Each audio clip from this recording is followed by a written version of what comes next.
Sofie Sandell.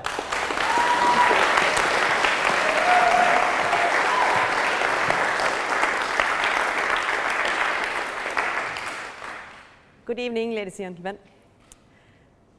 Do you sometimes have a day or a week where you just get lots of great ideas? You know, it seems like ideas and creativity and good solutions to your problems are just popping out of your brain. I love that kind of days. I love these moments. They are amazing. These are my highlights in my life. I'm very, very interested in how they come about. So I've done some research. And I think one thing that's very, very important is your environment and how you're feeling. And, you know, if we look back at our education, if we look back at our childhood, as kids, we go into education with lots of creative energy. We feel empowered, we feel great, with lots of ideas for solutions, and there's nothing that can stop us. According to a scientist in the US, Fuller, 98% of all children feel creative and empowered when they enter the educational system. But there's only 2% that's leaving the educational system feeling empowered, great, knowing what to do about problems, knowing what to do about how to suggest solutions and do anything. And I think this is a big problem.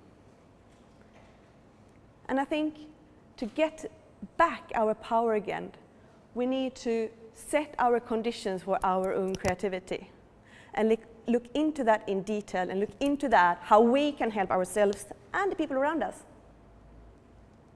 My friend John, he works here in London. Some weeks he's amazing, feeling great, lots of ideas, fighting for his thoughts and ideas. Some weeks, very low. And he did an exercise with me and identified that the week when he felt great, he looked after himself first. He went for lunch, he went out and did errands, he was walking around, thinking about himself first. That made him feel creative.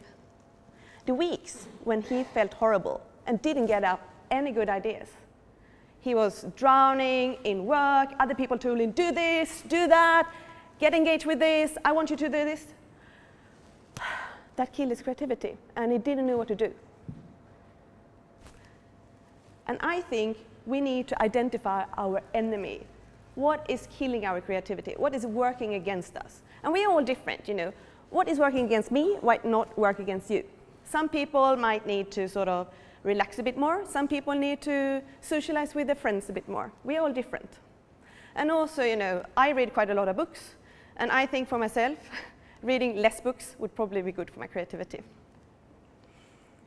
And if I look at myself, I've just been away for a wedding for 4 days. Coming back, I'm quite tired.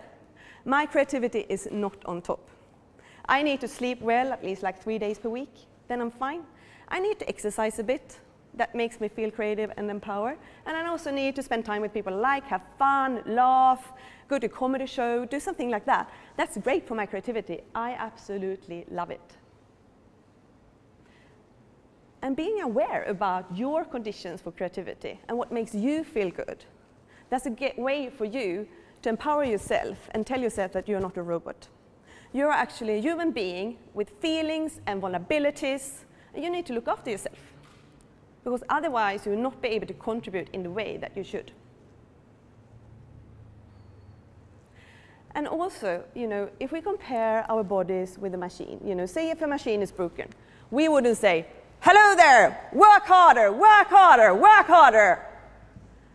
I think that's something we quite often do when we're not feeling that creativity is blossoming out of us.